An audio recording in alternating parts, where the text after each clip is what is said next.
of height, and Welcome, Aquarius, to the Temple of Tarot, Astrology, and Yoga. My name is Ava, and I'm welcoming you in for your November Astro Tarot forecast. This is a reading that's relevant to you if your sun sign, your moon sign, or your rising sign is Aquarius. Well, Aquarius, I follow the transits of only Mars and Venus, for those of you who have subscribed. I try to keep my readings fairly simple so that I can glean as much information out of the symbols, either the celestial symbols or the tarot symbols. I believe in our ability to foresee what's just around the corner, time-wise. In effect, time is pretty much of an illusion that is man-made. The ever-present moment is the only reality, as far as time is concerned, that we ever really experience. And this ever-present moment holds all that is, could be, would be, was, simultaneously.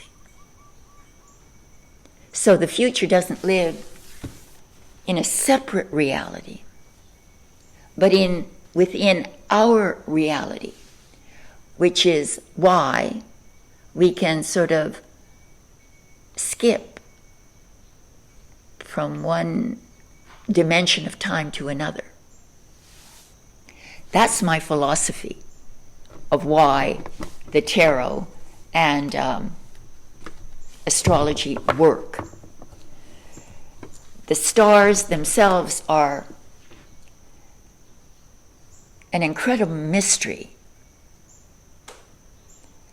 as is the moon and the sun and everything above us that works almost like a clock. A magical clock that doesn't just help us to time our activities on Earth with the seasons, with our agreements to meet and work together, but there's an element of psychological insight that the stars also grant us, as if they are just an extension of us, given to us symbolically so that we can interpret it and use it to guide us through life. To me, this is magical and goes beyond what science can tell us about our reality. I don't know why I wanted to say that, but I want you to understand how I interpret these symbols. I feel that they are alive and relevant to our life. So this month, Venus, the planet that represents love, kindness, compassion, sweetness, is in the sign of Scorpio. So let's count it out. I have the astrological zodiac right here in front of me. And if we point to Aquarius, Aquarius being 1, and 2, 3, 4, 5, 6, 7, 8, 9, 10, and 11. So we have Venus in the 10th house and Mars in the 11th house. These are excellent placements for Venus and Mars because Venus, again, brings good fortune to wherever she's pitched her tent. She's pitched her tent in your house of career, social standing, self-awareness as to your influence through your service or your work, and the problem of advancing in the social hierarchy, social work levels of success. So your career, your service, your how you produce, how you are perceived professionally will be blessed. You may feel a certain higher level of cooperation within your career in some way.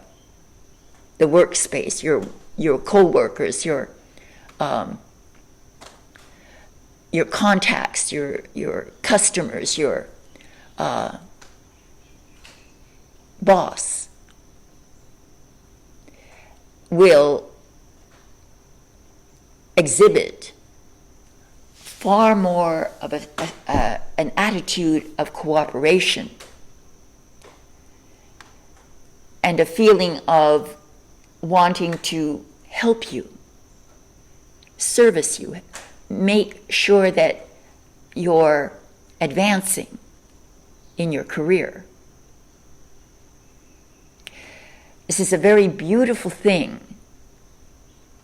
It's the time of year, apparently, where you will feel very much supported in your work or your career choices. Money is also something that Venus represents. Currency, things you value. You gain something of real value within your career.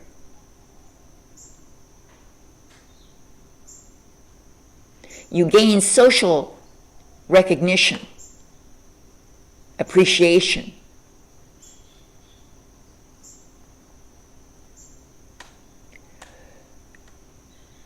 People feel very generous towards you. And you come across as being very affable, lovable, charming.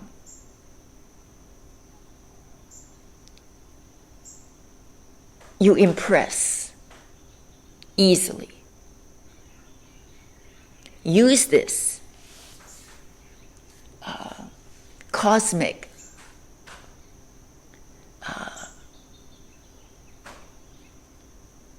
what would it be? It's almost like you're being nurtured by the heavens, by the I think of stars as angels.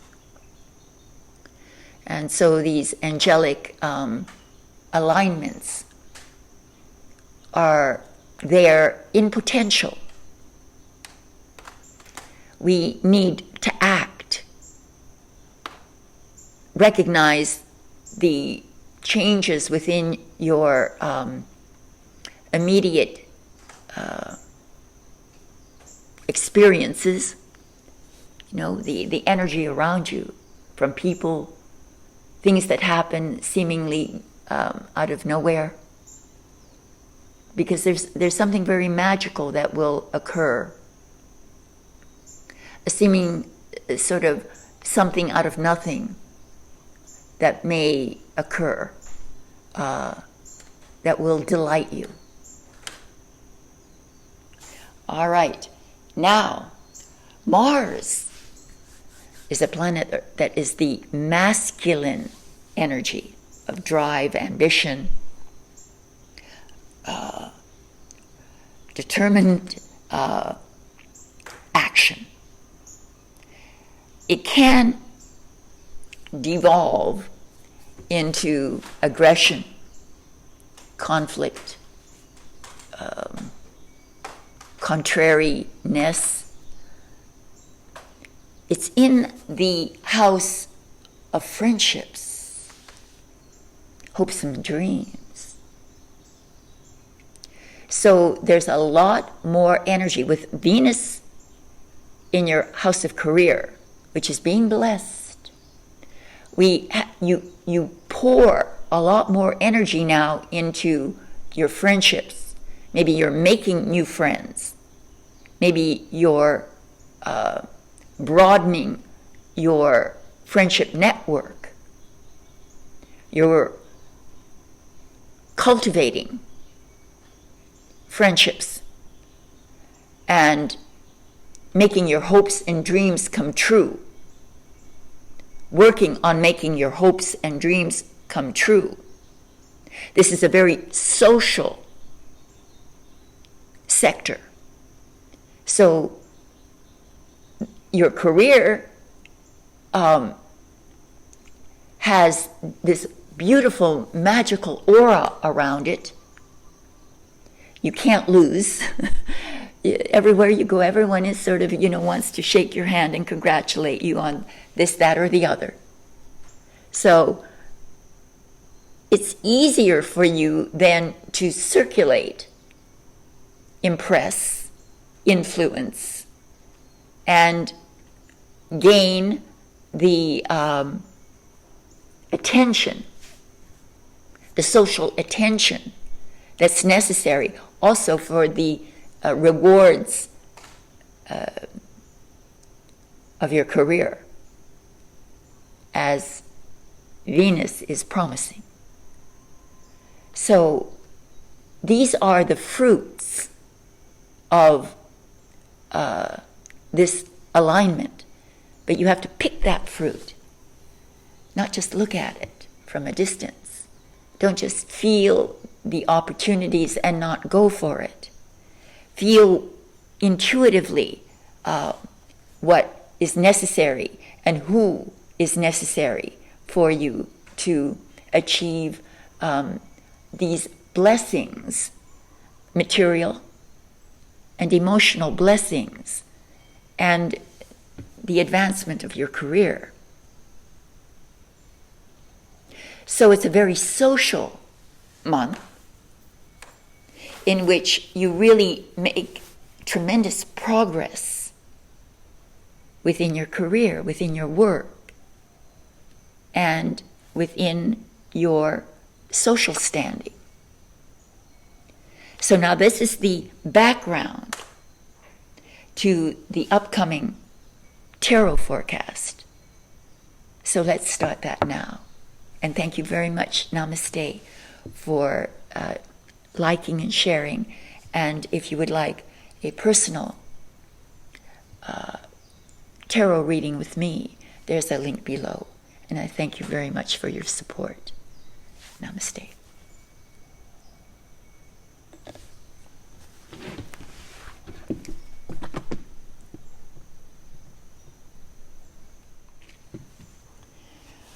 Welcome, Aquarius, to your tarot forecast for November.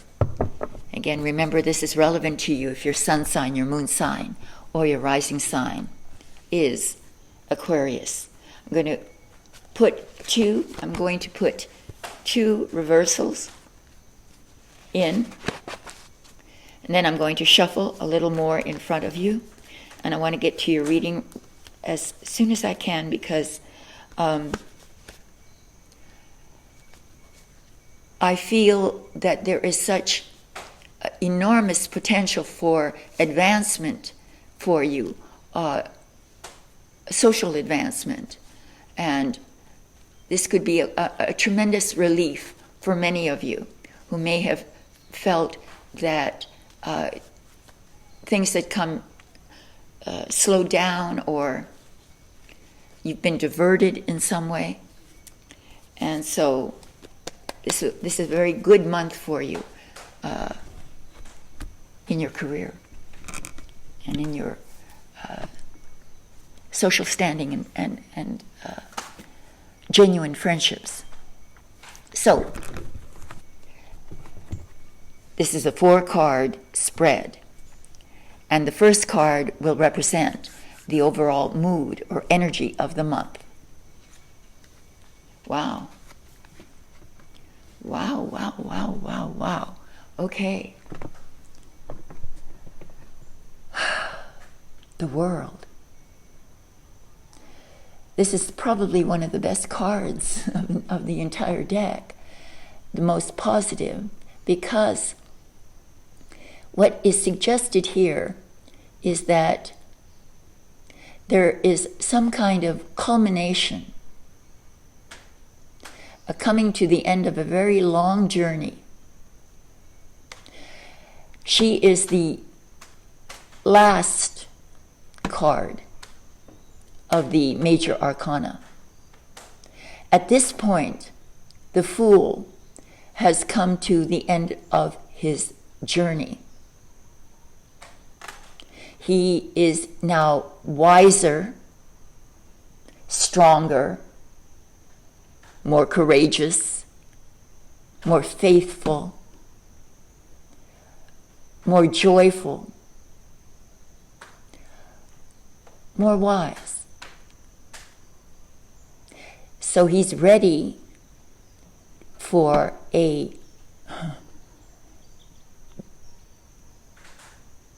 rebirth.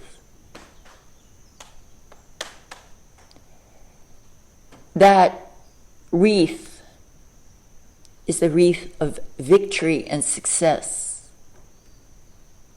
shaped like a birth canal. The maiden is dancing with joy and ecstasy at having reached the end of that journey. She's naked, except that she has a shawl wound around her like the DNA. This is the last remnant of what she's been carrying, the load. She must divest herself of this final burden before she can be reborn, transformed.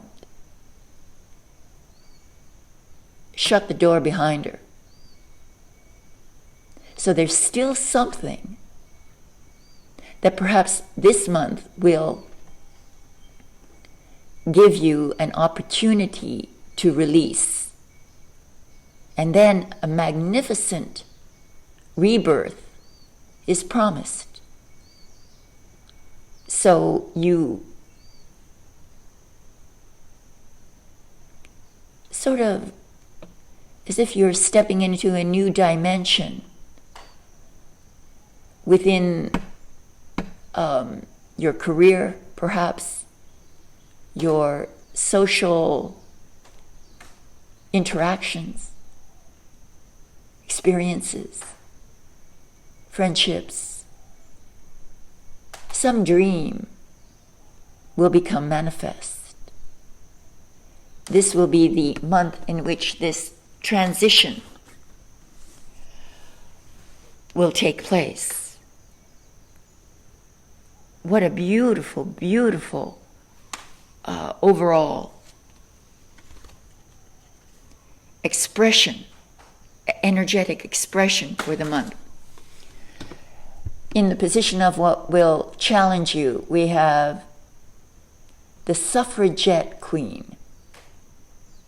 She's the most rebellious queen. She's the queen of fire. Fire represents creativity. It represents inspiration.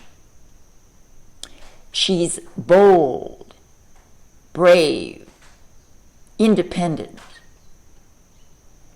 You see how her legs are open as she's sitting there? So she's very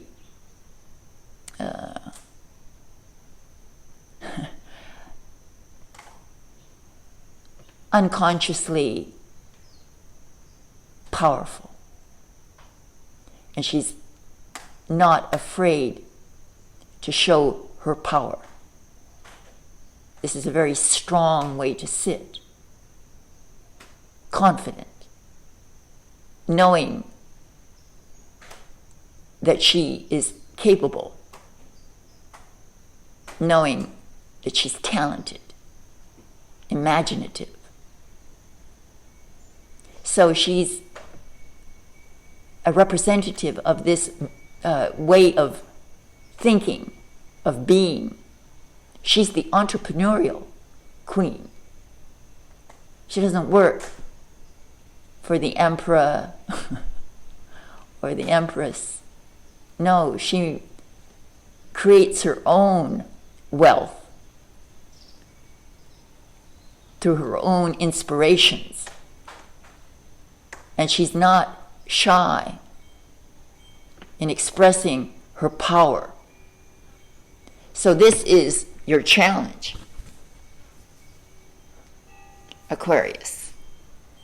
You have to take the throne and rule with unabashed creativity.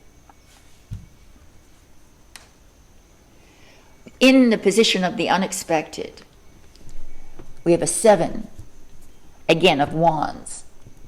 Again, wands, you know, if any element represents career, it's wands. So, some independent career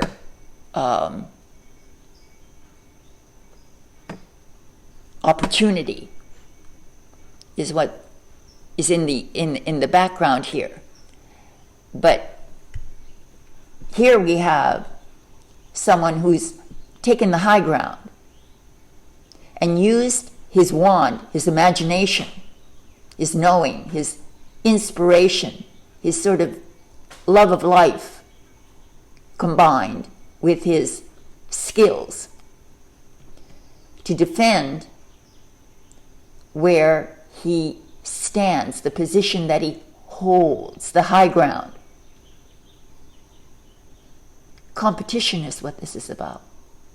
Being able to defend yourself within a very competitive environment and maintaining your high ground, maintaining the high ground.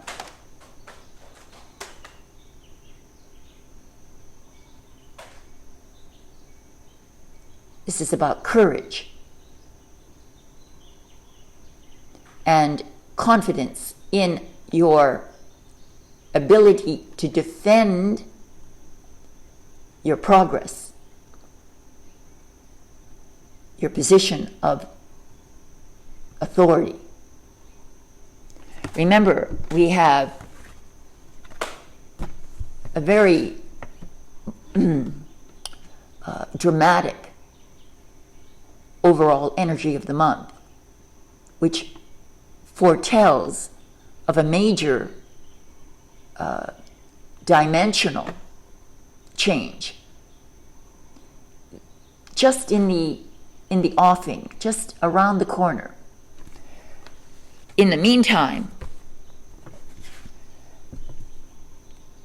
defensive tactics may have to be employed unexpectedly.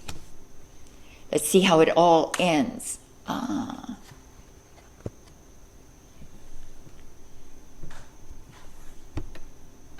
Let's look at this card. This is very interesting ending to this. The devil. What's the devil all about? The devil, he sits looking rather goat-like behind Adam and Eve, who are loosely chained together. What this may mean is that there's a power struggle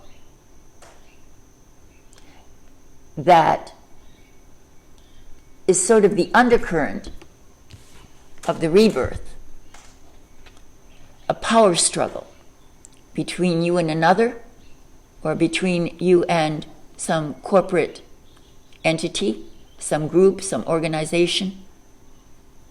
There's some kind of battle for power, because you see, the devil represents material power, the power to rule over the earth, that which is material. A power struggle, as it is the undercurrent here, because it is not the overall energy, which is extraordinarily positive in that it could mean a transformation of your whole life into even unforeseen positive outcomes, a culmination which leads to a better way of living and being. What needs, apparently, there will be a power struggle, competition, before that single sash can be removed so that you can bring things to the end of a cycle, to end this cycle beautifully. You may have to encounter some power struggle, a struggle for something material. There's this element of struggle for control and to maintain the ground that you've covered so far, to hold your ground and not to succumb to your own greed or selfishness. This might be an encounter with greed or selfishness from the outside. Remember, we have Mars in the 11th house of friendships, networking, power struggles within friendships, within your friendship network or your social interactions. There might be power struggles. That's where the conflict seems to be, from those who want to attain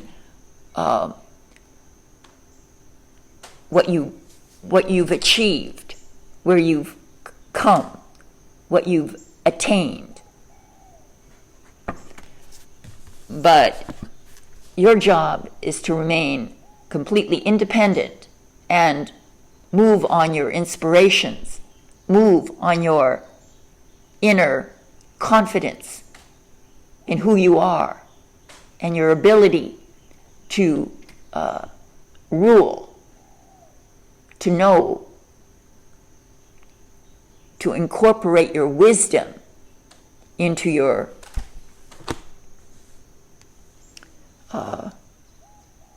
career.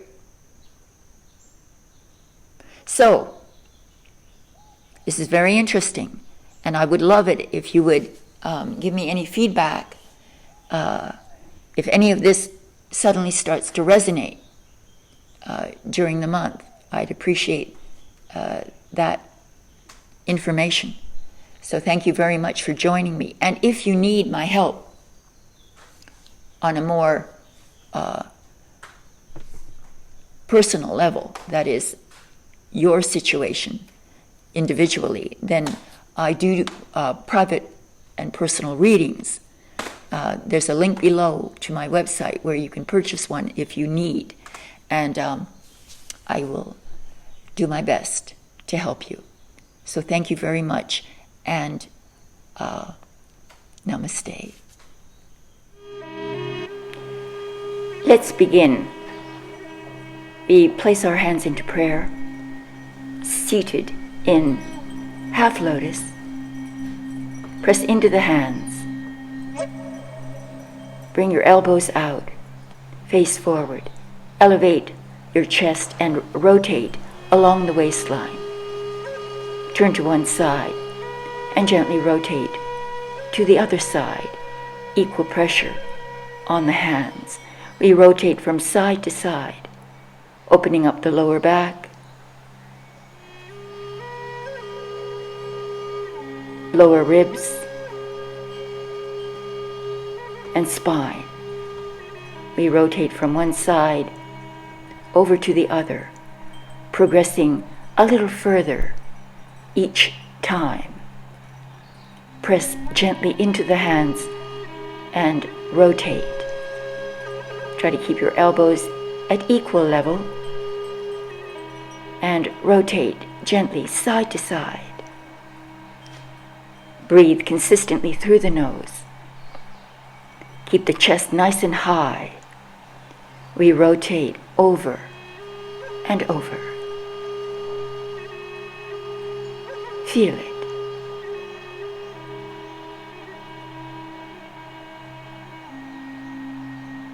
Do as many as you can. Keep the chest high. Hold on one side, pressing into the hands. Twist as much as you can at the waist. Turn.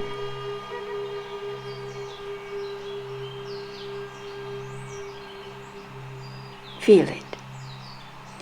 Gently now turn over to the other side as far as you can comfortably, pressing equally into the hands and keeping the chest high, up away from the hips. Press evenly into the hands. Feel your waist. Feel the lower back, your spine. Hold and breathe.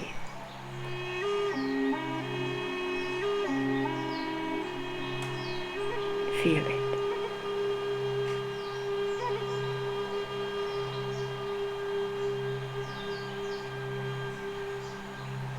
Holding and letting go, returning to the center. Relax the arms and the shoulders, separate the hands, open up the arms, take a deep breath looking up.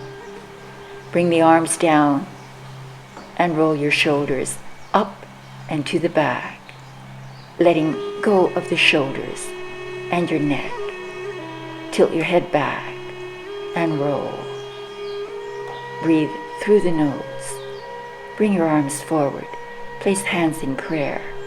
We bow and say Namaste.